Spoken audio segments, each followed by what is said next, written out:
There's something inside of us, we humans, that is so powerful. It is so beautiful. It is so ancient. It is so precious that there are organizations in the world today, and there always have been, societies in the past, that will go to any length to shield us from that part of ourselves, because that's where we find our power.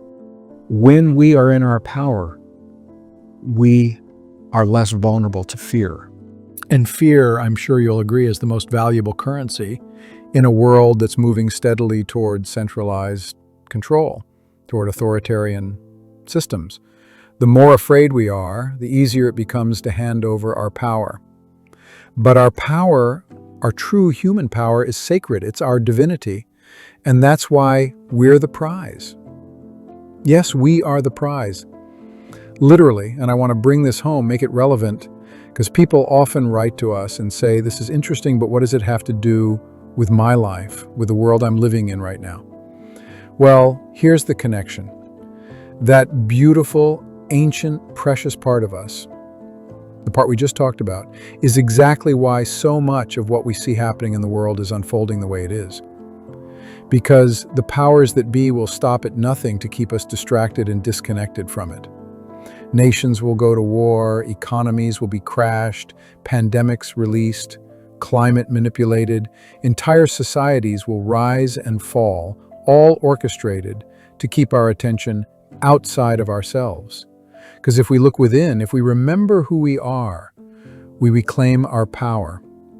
That's the ancient battle I've spoken about, the timeless struggle between light and dark, good and evil. And while evil means different things to different people, the deepest form of evil, in my view, is anything that keeps a human being from knowing their own divinity. Because when we lose that connection, we lose the very traits that make us who we are. The courage to love without fear, the power to forgive, to imagine, to heal, to create. And that, my friends, is what's at stake right now. We're in a window of time.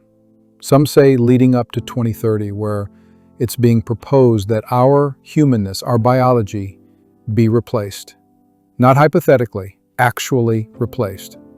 With AI, with technology, with synthetic chemicals, computer chips in the brain, systems that mimic our own biology. Now, I'm a systems thinker. I zoom out to understand the bigger picture so I can see where my own life fits in, and then I let it go. We don't need to know every detail, but we do need to understand this. What we're witnessing isn't random. It isn't just chaos. There's a method, a system, a plan. And it's temporary, but during this brief moment, you're seeing global powers scramble for control. And our humanness, it's in the way, because we are so powerful. And no one's telling our kids that. Instead, they're being told that they're flawed, that they're broken, that they need something outside of themselves, whether it's tech or a pill or a chip, to be good enough, smart enough, strong enough to succeed in the world. So what do? They give themselves away to virtual worlds, to implants, to anything that promises an edge. I had some young students in one of my summer courses talking about Neuralink, the brain chip that just got FDA approval from Elon Musk's company. And these kids were saying, that's awesome. You mean I can play Grand Theft Auto just by thinking it? No wires, no controller? That's sweet. And I get it. It sounds exciting. But they don't realize there's a biological price. There's a principle in biology. Use it or lose it. When I was a kid in the 50s and 60s, we were taught that the human brain had a fixed number of neurons. And every time you drank a beer in college, you'd supposedly lose a few. But now we know the truth. Your brain continues creating neurons right up to your final breath, especially in the hippocampus. But here's the catch. Those neurons must be used in meaningful ways within about a week, or they die off.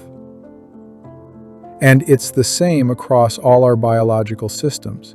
If we stop using them because a chip or synthetic compound does it for us, they begin to wither.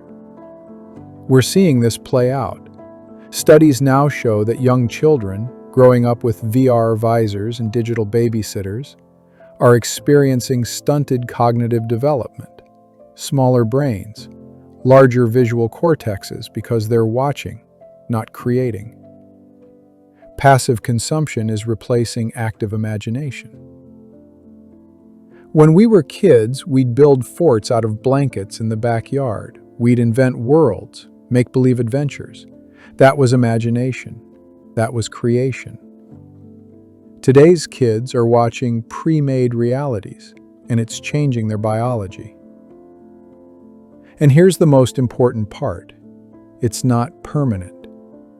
Epigenetics tells us that this can be reversed. But it shows us something else, too. That these changes are not harmless. They're passed down. One generation gives it up, and the next is born thinking, "Oh, we don't use that part of ourselves anymore." And this is where we are now. Policies are being written, laws are being passed, technologies are being promoted to alter, replace, and override the natural systems within our bodies. The name for this is transhumanism. Trans just means beyond, and human is us, our biology. So transhumanism is about going beyond our biology, not evolving it, replacing it. And people ask me, isn't that just evolution? No, it's not our natural biological evolution. It's a form of technological evolution, and it's not good for us. Because when we trade our humanness for circuitry, we lose the very things that make us whole. Our capacity to love, to feel, to empathize, to forgive. We lose our ability to discern, not just judge. And healing, the kind of healing the world really needs, comes from discernment, not judgment.